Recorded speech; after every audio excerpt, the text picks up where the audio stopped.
But we begin tonight with the remarkable and historic speed in which Vice President Kamala Harris went from being President Joe Biden's running mate to the de facto Democratic nominee for President of the United States. Just let this sink in, okay?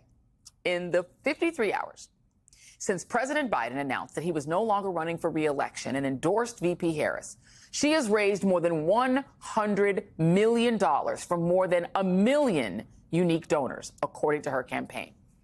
She's had the best single-day fundraising haul in presidential campaign history and has recruited 58,000 new campaign volunteers. She's received an outpouring of endorsements from hundreds of members of her party, as well as the backing of several labor groups. And as of today, Vice President Kamala Harris has earned the support of enough delegates to win the party's nomination, all in just 2.5 days. That is historic.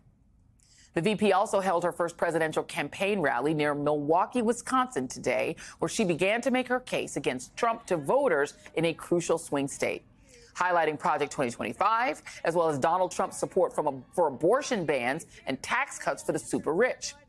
She even walked on stage to the song Freedom by Beyonce after getting permission from Queen Bee herself, a theme that she touched on several times in her speech. Generations of Americans before us led the fight for freedom. And now, Wisconsin, the baton is in our hands. We, who believe in the sacred freedom to vote, will make sure every American has the ability to cast their ballot and have it counted. We, who believe that every person in our nation should have the freedom to live safe from the terror of gun violence. And we, who believe in reproductive freedom, will stop Donald Trump's extreme abortion bans because we trust women to make decisions about their own body and not have their government tell them what to do. Harris also received another major endorsement today from the two Democratic leaders on Capitol Hill, Senate Majority Leader Chuck Schumer and House Democratic Leader Hakeem Jeffries. We're going to hold the Senate. We're going to win the House. We're going to elect Kamala Harris as our next president in November. Today is a great, great day for the Democratic Party and the country. Vice President Harris will soon be our nominee and will be elected president in November. We are brimming with excitement, enthusiasm, unity. And with the Democratic National Convention just a few weeks away, Vice President Harris has already begun the process of choosing a running mate. Today, NBC News is reporting that Harris's campaign has requested vetting materials from 5 potential VP candidates: North Carolina Governor Roy Cooper, Pennsylvania Governor Josh Shapiro, Senator Mark Kelly of Arizona, Michigan Governor Gretchen Whitmer, and Minnesota Governor Tim Walz. 2 other possible names under discussion include Illinois Governor J.B. Pritzker and former Congressman Cedric Richmond of Louisiana. And a source tells NBC News the campaign is also actively considering Kentucky Governor Andy Beshear. In the meantime, President Biden returned to the White House today after testing negative for COVID. He will be delivering an address to the nation tomorrow night, where he will explain his decision to bow out of the race and outline how he plans to use his final 6 months in office. Joining me now is Aaron Haynes, editor-at-large for The 19th and MSNBC contributor, and John Nichols, national affairs correspondent for The Nation, and Fernand Amandi, Democratic pollster and strategist and MSNBC political analyst. Thank you all for being here. I'm going to go to you first, Aaron. What do we know about this vetting of candidates? Before we even get to that, actually, let's take a moment and just sort of ruminate on this speech today that the vice president did. This was her opening. It was a pretty big deal of an opening. Let's talk about that first. Oh, yeah, Aaron, can you hear me? Oh, we got you. Donald Trump is relying on support from... Oh, go for it. Go. Okay, go ahead. Yep. Okay. No, we're seeing a Kamala Harris that's just so much more confident and comfortable in her own skin than she was when she ran for president 4 years ago. I mean, coming out to Freedom by Beyonce, yeah, that is definitely a choice. I think it says a lot about, the tone I think we can expect to see over the next 100 or so days. I mean, she's already acting like the nominee. She's making the case for her presidency now. She's not waiting. She's introducing herself to the American people. She's positioning herself as a prosecutor who's making the case against Donald Trump and casting him as a criminal and a threat to our democracy. And there is excitement. I mean, you saw it from Leader Schumer, and then you saw it today in that crowd in Milwaukee. The momentum seems to be with her. We're seeing it in the record fundraising since Sunday in events like the marathon history-making call with Women with Black Women. I know you were on that call too, Joy. We have a story up on the 19th about just kind of how that call came together and just the energy and the excitement that came out of that. Black women literally 44,000 strong, ready to not only show their excitement for Kamala Harris, but to get to work for Kamala Harris to ensure that she is the first woman elected president of the United States. So strong was that call that the brothers decided to try to overtop it last night and do their own call. We're going to talk about that later in the show. They're like, well, we can do a call too. John Nichols, let's talk about this other piece, because while the excitement among women is very clear, the excitement among black women through the roof, the excitement among the black community, huge. The excitement among women broadly, huge, because Dobbs has fueled this sort of desire to, sort of do a revenge election. People talk about Rovember. Where Joe Biden actually was demographically strong in a way that most Democrats have not been was with white men, the white guys. He more voted for him in larger percentages and numbers than voted for Hillary Clinton, Barack Obama. You have to go out back to, I believe, to Jimmy Carter to get the kind of percentages that he was able to get, specifically with white men.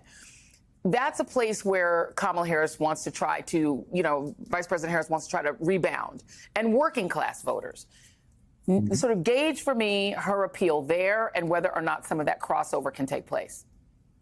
It can take place. There's simply no question of that. Remember, when you list people in the past who ran for president that did quite well among white men, we've got to put Barack Obama high on that list. Yes, he actually did very well in a lot of rural areas where he was winning people that Democrats have had a hard time with. So don't necessarily assume that because Kamala Harris is a black woman, that's going to be all that hard for her. She can make connections with people in all sorts of ways. Now, one of the things to note is that her speech today in Milwaukee had a heavy-duty economic justice component.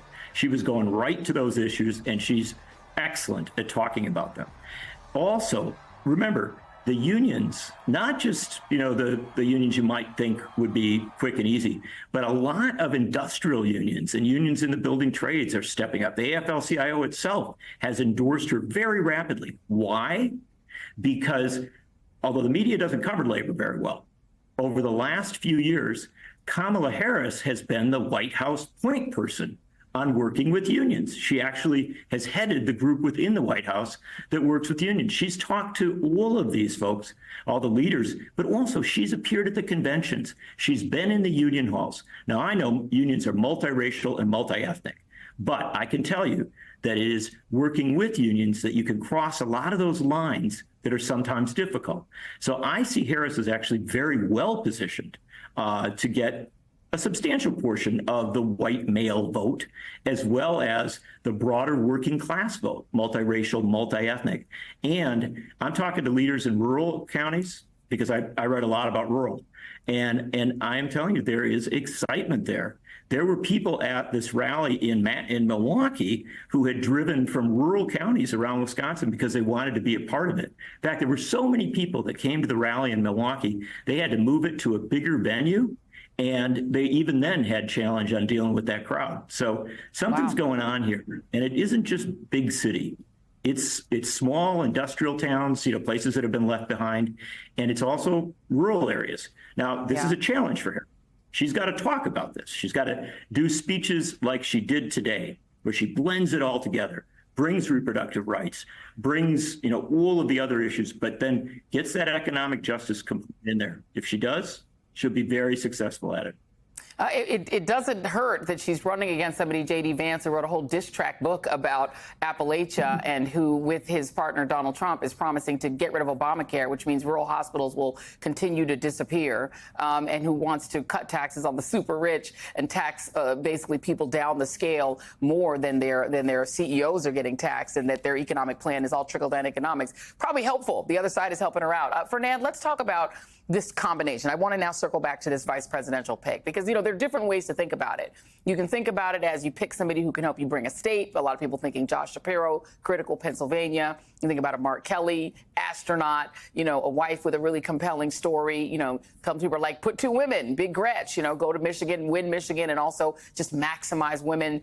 There's lots, you know, somebody who could just debate the heck out of J.D. Vance, which basically anybody breathing because he's an easy target. From your point of view as a data guy, is there a particular pick that would help her the most? Absolutely. First off, I mean, what an amazing 72 hours it's been, Joe. I mean, Democrats went from the depths of despair on Saturday afternoon, and here we are now thinking that the race is within grasp again, and it frankly is because of this extraordinary rollout of the campaign. They always say that the best days of the campaign are the rollout, the introduction days. I mean, Kamala Harris has taken that to a new standard. I don't think anybody's ever had a rollout like this. Now, to your question on the vice presidential pick, this is critical because this is one of the key tests that Americans are going to judge her on between now and when the voting starts, Joy, as to whether or not they're going to trust her with being a potential president of the United States. There are 3 factors that have to go into play on this. Number 1, is the person chosen ready to be president in the event that anything happens? And I know that is paramount for Vice President Harris. She knows better than anybody on the planet how critical making that type of a choice is. Second is this person going to help me get to 270 electoral votes? Because that's all that matters. They don't win the election, democracy is lost, and dictatorship is upon us. So that political calculus is going to be paramount in the thinking.